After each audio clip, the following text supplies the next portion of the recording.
The evening had started like any other in our quiet suburb, with the gentle hum of daily life fading into the peaceful silence of night. I was carrying over a homemade lasagna to Mrs. Thompson, hoping to brighten the widow's solitary evening, when her frantic wave from the porch caught my attention. The urgency in her gesture was out of character for the usually reserved woman, sparking a flicker of concern as I approached her door. The moment my foot crossed her threshold, Mrs. Thompson's hand clasped around my arm with a surprising strength. Her eyes, wide and filled with an imploring urgency, bore into mine. "You need to see this," she whispered, her voice a mixture of fear and determination. There was no room for questions. Her grip on my arm, firm and insistent, guided me into the dimly lit living room. The warmth of the lasagna dish contrasted sharply against the chill that started to settle in my heart. Without wasting a moment, Mrs. Thompson directed me to an old armchair facing the television. "Please, sit," she said, her voice barely above a whisper. I obeyed, the confusion and unease within me growing with each passing second. She turned on the television, the screen flickering to life to reveal a paused image that sent my heart into a stutter. It was Mark, my husband, looking back at me from the screen, his image captured in a moment that felt both intimate and alien. "Watch," Mrs. Thompson urged, her finger trembling as she pressed play. The video resumed, displaying a scene that seemed to unfold in slow motion. Mark was sitting in a cozy cafe, not the kind of setting one would associate with his usual business meetings. His demeanor was different, relaxed in a way that I rarely saw during his moments of unwinding at home. The woman sitting across from him was laughing, her hand reaching out to touch his arm in a gesture that felt painfully intimate. As the scene played out, a tightness formed in my chest, a mix of betrayal and disbelief. How could the man I shared my life with, the man I trusted more than anyone else, be the same person in this video? Mrs. Thompson paused the video, turning to face me. Her expression was somber, her eyes reflecting a deep sorrow. "I didn't mean to pry," she began, her voice quivering. "But that's my niece, and she believes Mark is her fiancé." The room seemed to spin as her words sank in. My mind raced, trying to piece together this impossible puzzle. "But, how? Why?" I stammered, my voice barely recognizable to my own ears. "I'm so sorry," she said, her voice breaking. "I had to tell you. I thought it was a mistake at first, but then I saw them together, heard him call her by that pet name, the one you mentioned once." The reality of the situation hit me like a tidal wave, leaving me gasping for air in its wake. The man I believed I knew, the life we built together, all of it was now under question. "Why, Mark? Why would you do this to us?" I whispered to the empty room, the question hanging unanswered in the air. Mrs. Thompson moved to sit beside me, her presence a small comfort in the storm of emotions. "People hide their true selves sometimes, dear," she said softly, her hand finding mine, offering a solace that seemed so out of reach. "But the truth always finds its way out, one way or another." The revelation that night changed everything. What I thought would be a simple act of neighborly kindness had unraveled into a moment that would alter the course of my life. The truth about Mark, once veiled in the normalcy of our daily lives, was now laid bare, setting the stage for a confrontation that promised to be as painful as it was necessary. As I sat there, the cold lasagna forgotten, a plan began to take shape, a plan born of desperation and the need for answers. Mrs. Thompson, the neighbor I barely knew, had become my unexpected ally in the face of an unimaginable betrayal. Together, we would confront Mark, and together, we would face whatever came next. In the aftermath of the revelation, the room felt suffused with a heavy silence, as if the very air had thickened with the weight of the truth. The image of Mark, so carefree and intimate with another woman, replayed in my mind, a haunting loop that seemed to erode the foundation of our marriage with each pass. "I can't just let this go," I said, the words feeling both hollow and heavy in the dim light of Mrs. Thompson's living room. "I need to understand why." Mrs. Thompson, who had been watching me with a mix of sympathy and resolve, nodded. "And you shall. We'll confront him together," she declared, her voice stronger now, laced with a determination that belied her frail appearance. He owes you that much. But how? He'll just deny everything if I confront him alone, I countered, my mind racing through scenarios, each ending in more confusion and pain. We'll catch him off guard. Invite him here, under a different pretense. He won't expect it, and he won't be able to prepare his lies, Mrs. Thompson suggested, her eyes gleaming with a strategic sharpness. I considered her words, the gears in my mind turning. But why would he come here? To your house? I asked, trying to piece together the logistics of such a confrontation. Mrs. Thompson smiled, a wry twist of her lips. Let's just say, I'll make him an offer he can't refuse. Tea, perhaps? Men like him always underestimate the elderly. He'll think it's just a harmless invitation from a lonely old lady. The idea seemed both absurd and brilliant. Mark, with his carefully curated image of respectability, would never suspect a confrontation in the guise of a simple afternoon tea. But what will we say? How do we even begin to address this? The enormity of the situation began to settle in, the initial shock giving way to a daunting realization of the confrontation ahead. We start with the truth. We show him the evidence and watch him react. There's no rehearsal for a moment like this, dear. We'll have to trust our instincts, Mrs. Thompson advised, her hand reaching out to squeeze mine, a gesture of solidarity in our shared uncertainty. And if he denies it? I asked, the fear of that possibility a cold knot in my stomach. Then we press on. The truth has a way of breaking through even the most practiced lies. Besides, we'll have each other. You won't be facing him alone, she assured me, her conviction lending me a semblance of strength. The plan, as unconventional as it was, offered a path forward, a way to confront the betrayal that had upended my life. The thought of facing Mark, of demanding answers, was terrifying, yet the alternative, a life of doubts and lies, was unthinkable. We'll need to be careful, plan every detail. He's clever, but so are we, I said, the resolve hardening in my voice. Mrs. Thompson nodded, her expression grave. We'll outwit him yet. It's time the truth came out. The alliance formed in Mrs. Thompson's living room that night was more than a plan of confrontation, it was a pact between two women, united in their pursuit of truth. In the days that followed, we would rehearse our approach, anticipate Mark's potential responses, and bolster each other's resolve. The path ahead was fraught with uncertainty, but one thing was clear, we would face it together, come what may. The bond forged in the crucible of betrayal and shared determination was our armor, and with it, we stepped into the unknown, ready to face the truth, whatever it might reveal. The day dawned with a sky heavy with clouds, as if nature itself sensed the turmoil that awaited. My steps felt leaden as I walked to Mrs. Thompson's house, each one a march towards an uncertain confrontation. The plan was simple yet fraught with complexity: invite Mark under the pretense of a harmless visit, then confront him with his betrayal. My heart raced, a tumult of emotions threatening to overwhelm me. Mrs. Thompson greeted me with a nod, her usual warmth tempered by the gravity of our undertaking. He'll be here soon, she said, her voice steady, but I caught the undercurrent of tension. The living room, usually a place of comfort, felt like a stage set for a drama neither of us wished to play. We didn't have to wait long. Mark's knock on the door came, each rap a thunderclap in the silence that had enveloped the room. Mrs. Thompson answered, her greeting to Mark light, belying the storm that was about to break. Thank you for coming, Mark. I just thought it would be nice to catch up over some tea. Mark entered, his usual confident demeanor on display. Of course, Mrs. Thompson. It's my pleasure, he replied, his smile not quite reaching his eyes as he spotted me. And what a pleasant surprise to see you here, dear. The casual endearment stung, a bitter reminder of the duplicity that had led us here. I forced a smile, my heart pounding. Yes, quite the surprise, I managed, my voice betraying none of the turmoil within.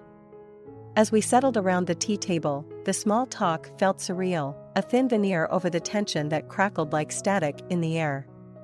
Mrs. Thompson poured the tea with a steady hand, her glance towards me a silent signal that the moment of truth was upon us. I took a deep breath, my hands trembling slightly as I reached for the remote control we had placed discreetly on the end table. The television flickered to life, the image of Mark and the other woman at the cafe filling the screen. His face paled, his eyes darting from the screen to me, then to Mrs. Thompson. What is this?" he stammered, the mask of composure slipping. "This is you, isn't it, Mark?" With another woman, laughing, touching, betraying, I said, my voice stronger than I felt. "How long has this been going on?" Mark's eyes flickered with panic, his gaze settling on me as if seeing me for the first time. "I can explain," he began, the words tumbling out in a rush. "It's not what it looks like." "Not what it looks like?" I echoed, incredulity sharpening my tone. "It looks like betrayal. It looks like lies." Mrs. Thompson interjected, her voice firm. "Mark, we deserve the truth. All of it. How could you do this to her?" He faltered, the certainty with which he had entered the room now eroded by the weight of his secrets laid bare.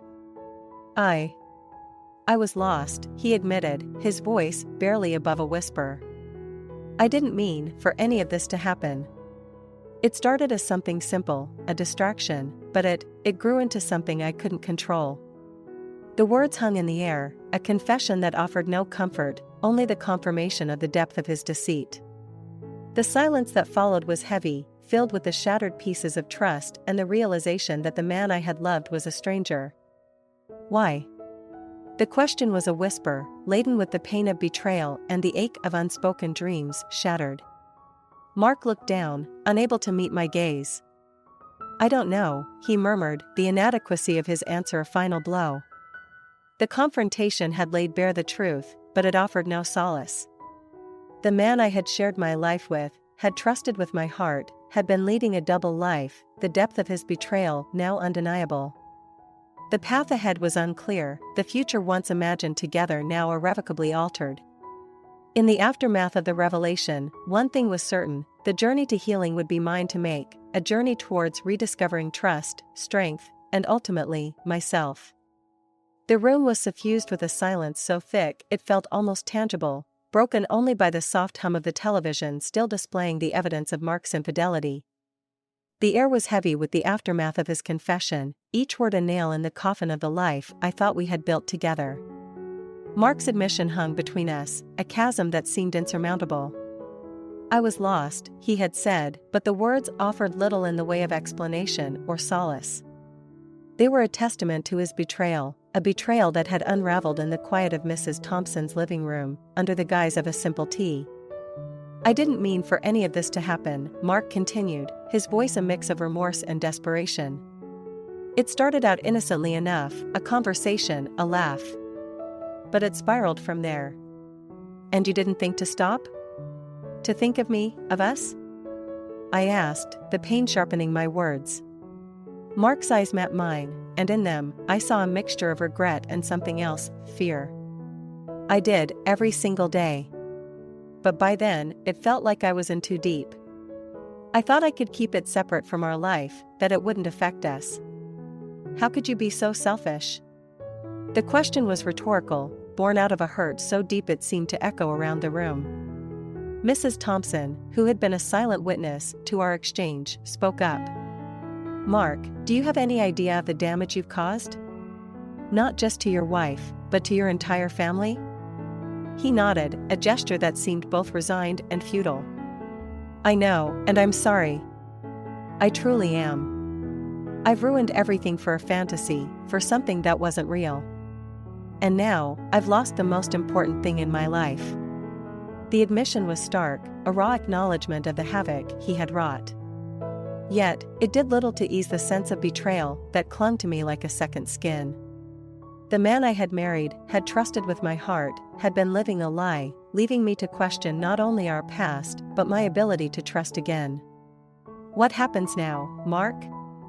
Where do we go from here? The question was mine, but the weight of it seemed to press down on all of us. Mark looked from me to Mrs. Thompson and back again, the magnitude of his decisions crashing down upon him. "I'll do whatever it takes to make this right.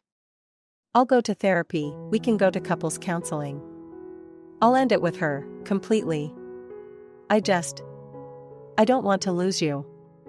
The offer was a testament to his desperation, but the damage was done. The foundation of our marriage had been built on trust, and that foundation had been irrevocably shattered. I need time, I said, my voice barely a whisper. Time to think, to understand how we got here, and whether there's anything left to save. Mark nodded, the defeat evident in his posture. I understand. I'll give you all the time you need. I'm so sorry for everything. As he left Mrs. Thompson's house, the door closing softly behind him felt like the closing of a chapter, the end of the life I had known. The path ahead was uncertain, fraught with pain and the daunting task of rebuilding. Yet, in the wreckage of my marriage, I knew that the journey ahead was mine to make, a journey toward healing, toward rediscovery, and perhaps, toward forgiveness. The truth had been unveiled, laying bare the fractures in a marriage I had believed unbreakable. But in its wake, I found a strength I hadn't known I possessed, a resolve to face the future, whatever it might hold. The days following the confrontation felt like navigating through a thick fog, each step uncertain and heavy with the residue of betrayal. My home, once a sanctuary filled with shared dreams and laughter, now echoed with the silence of Mark's absence. The spaces he once occupied loomed large, a constant reminder of the chasm between what was and what could have been. Mrs. Thompson's presence became my solace, her wisdom and empathy a beacon through my darkest moments. She had witnessed the unraveling of my marriage, yet she stood by me, unwavering in her support. One afternoon, as we sat amidst the remnants of tea, the conversation turned to healing. How do you rebuild from something like this? I asked, the question directed more at the universe than at Mrs. Thompson. With time, she began, her voice carrying the weight of her own experiences with loss. And with a lot of self-reflection. You've been given a chance to rediscover who you are, outside of your marriage. It's a painful process, but it can also be a profound one. I just feel so lost, I confessed, the admission feeling like a small surrender. Like I don't even know where to begin. Mrs. Thompson reached across the table, her hand enveloping mine in a gesture of comfort. You begin with the smallest of steps. You embrace the pain, the anger, and the betrayal, and you allow yourself to feel them fully. It's the only way through. But what if it's too much? The fear of being consumed by my emotions was a constant shadow, trailing my every step. It will feel like that at times, she acknowledged. But you're stronger than you realize. And you're not alone. I'm here, and there are others who will be, too. You just have to be willing to let them in. The conversation shifted then, to more practical matters, legal considerations, financial arrangements, the logistics of untangling a shared life. Yet, even as we discussed these necessities, my mind wandered back to her words. The idea of rediscovering myself, of finding strength in the midst of such profound betrayal, was both daunting and strangely liberating. In the weeks that followed, I took Mrs. Thompson's advice to heart. I began journaling, pouring my thoughts and feelings onto the pages in an attempt to make sense of them. I sought therapy, a space where I could unpack the layers of my marriage and its dissolution with someone who offered guidance, but not judgment. Slowly, the fog began to lift.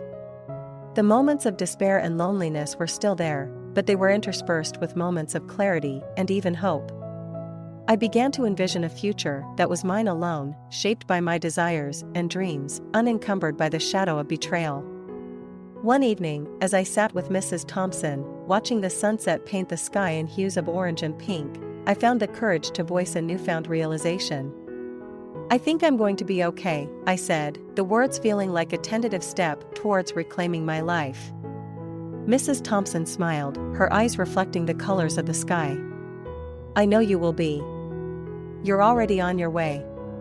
The aftermath of Mark's betrayal was a journey marked by pain, but it was also a journey of self-discovery.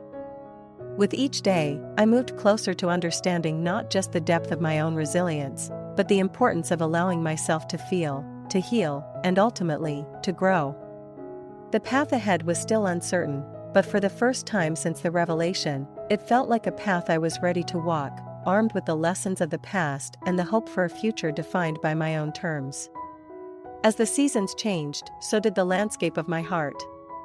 The raw wounds of betrayal began to heal, leaving scars that spoke of survival and strength rather than of defeat.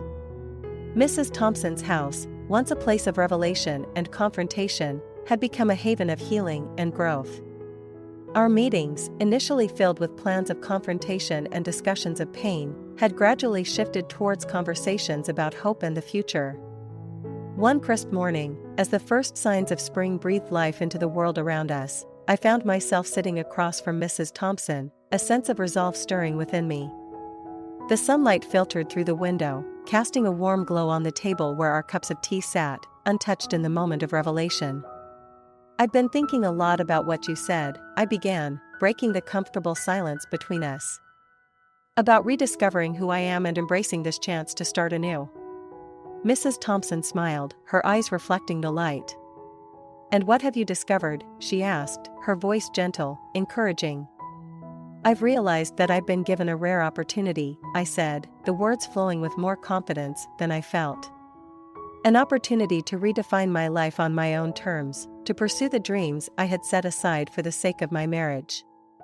She nodded, her smile broadening. "That sounds like a beautiful realization. Do you have any idea where you'll start?" A laugh escaped me, a sound of lightness that felt foreign yet welcome. "I'm going to travel," I declared, the decision feeling right in a way few things had since the betrayal. "I've always wanted to see the world, to experience cultures different from my own. It's something I put off for too long." "Traveling is a wonderful way to open your heart and mind," Mrs. Thompson agreed. "It sounds like the perfect first step on this new journey of yours." The conversation drifted then to destinations and dreams, to the practicalities of solo travel and the excitement of unknown adventures. For the first time in months, I felt a spark of genuine excitement, a flicker of anticipation for what lay ahead. As the afternoon waned, I stood to leave, pausing at the door to look back at the woman who had become so much more than a neighbor. "Thank you," I said, my voice thick with emotion. "For everything." Mrs. Thompson rose, crossing the room to embrace me. "My dear, you have so much life ahead of you." "This is just the beginning," she whispered, her voice firm with conviction. Stepping out into the sunlight, I felt the weight of the past few months begin to lift. The path ahead was mine to choose, a path not defined by betrayal or pain, but by the possibilities of a future crafted by my own desires. In the days that followed, I threw myself into preparations, researching destinations, booking tickets, and planning itineraries. The process was exhilarating, each step a declaration of my newfound independence. The night before my departure, as I sat amidst the chaos of packed bags and travel guides, my phone buzzed with a message from Mrs. Thompson.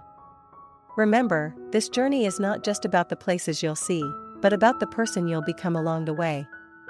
Safe travels, my dear." Tears blurred my vision as I read her message, a mix of gratitude and determination swelling within me. The journey ahead was uncertain, filled with unknowns and challenges, but it was a journey I was ready to embrace.